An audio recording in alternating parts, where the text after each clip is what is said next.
Welcome viewers, you are watching Tube Science Education part of Tube Science Learning Academy. Tube Science Education YouTube চ্যানেলে তোমাদের প্রত্যেককে স্বাগত জানাই। আজকে আমরা যে বিষয়টা নিয়ে তোমাদের সাথে আলোচনা করব পুঙ্খানুপুঙ্খ সেটা হচ্ছে West Bengal central school service কমিশনের অন্তর্গত আপার প্রাইমারি নোটিফিকেশন কি আদৌ আসতে পারে সেই নিয়ে কি বর্তমান স্ট্যাটাস সেটা নিয়ে আজকে আমাদের আলোচ্য বিষয়। তো চলো বেশি না কথা বলে আমরা স্টার্ট করি আজকে আমাদের সেশন।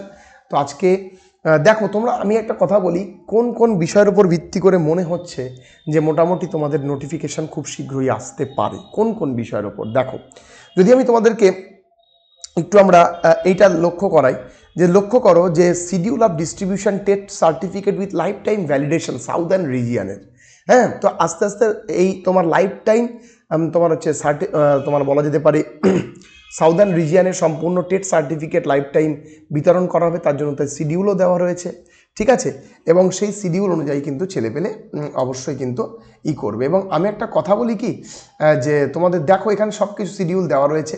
এবার দেখো টেট সার্টিফিকেট কখন দিতে চায়, টেট সার্টিফিকেট তখন লাইফ টাইম ভ্যালিডিটি সহ টেট সার্টিফিকেট তখনই দেওয়া হয় যখন দেখা গেল নতুন কোনো বিজ্ঞপ্তি আসতে চলেছে।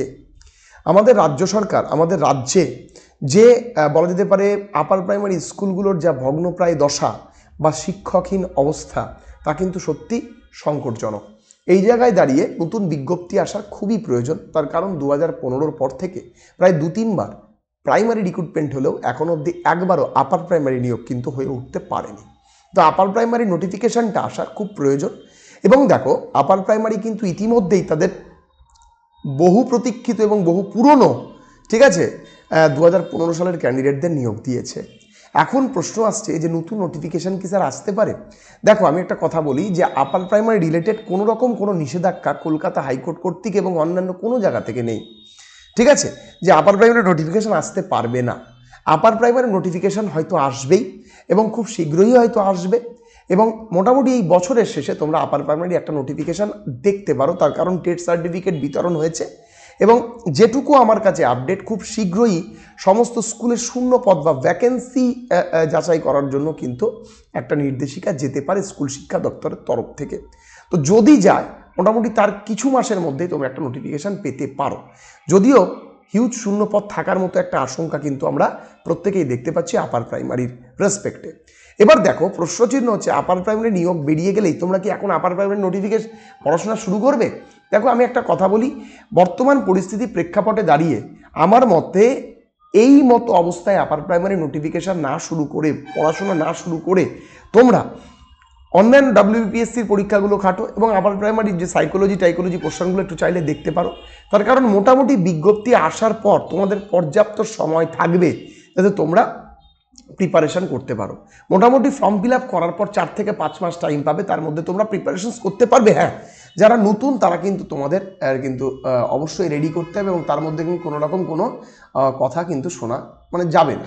এবং যারা যারা পুরনো অলরেডি পড়ে রেখেছো তারা কিন্তু তোমরা নিশ্চিন্তে থাকতে পারো, একটু ওয়েট করতেই পারো, এতে কোনো নির্দ্বিধায় তোমরা করতে পারো, এতে কোনো সমস্যা হবে বলে আমার মনে হয় না। এইবার দেখো আপার প্রাইমারি নিয়োগ হলেই পরীক্ষা পদ্ধতিটা কি পরিবর্তন হবে, এই নিয়ে তোমরা অসংখ্য প্রশ্ন করেছো আমাকে হোয়াটসঅ্যাপে। তো আমি সেটা নিয়ে একটু পুঙ্খানুপুঙ্খ আলোচনা করে দেই।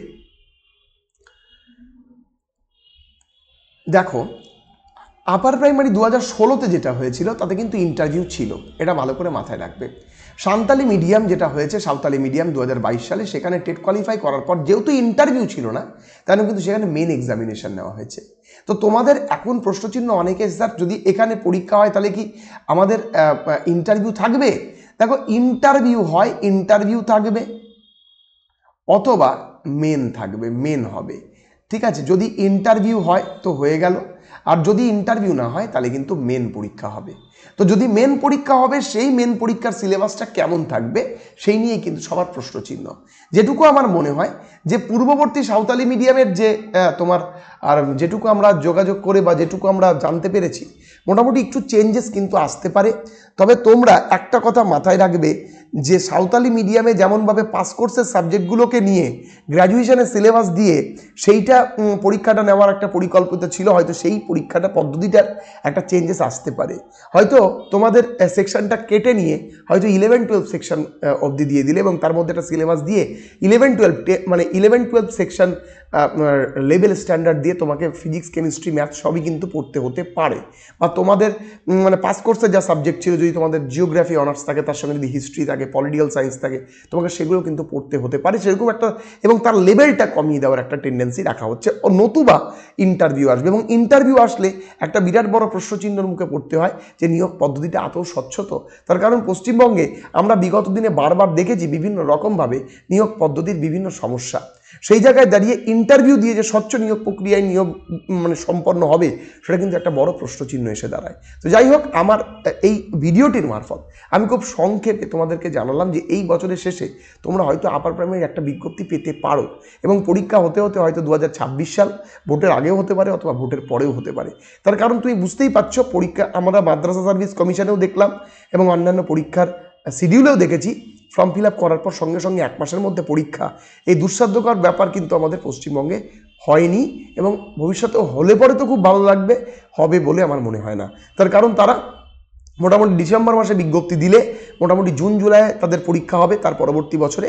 কিন্তু জুন জুলাই যেহেতু ইলেকশন আছে 2026 সালে, সেই 26 সালের দরুন সেই পরীক্ষাটা কিন্তু আরও পিছিয়ে যাওয়ার সম্ভাবনা, বা আগে পরীক্ষাটা হওয়ারও কিন্তু একটা সম্ভাবনা কিন্তু দেখা যাচ্ছে।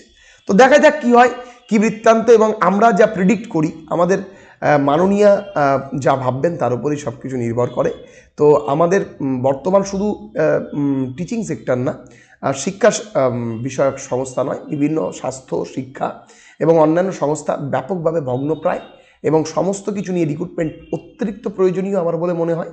এবং সেই জায়গায় দাঁড়িয়ে দেখা যাক আগত দিনে কি হচ্ছে। আমি পুঙ্খানুপুঙ্খ একটা আলোচনা এই ভিডিওটির মারফত তোমাদের কাছে করলাম, যাতে তোমরা বুঝতে পারো। দেখা হচ্ছে পরবর্তী ভিডিওতে। সবাই খুব ভালো থেকো, শুভ সন্ধ্যা।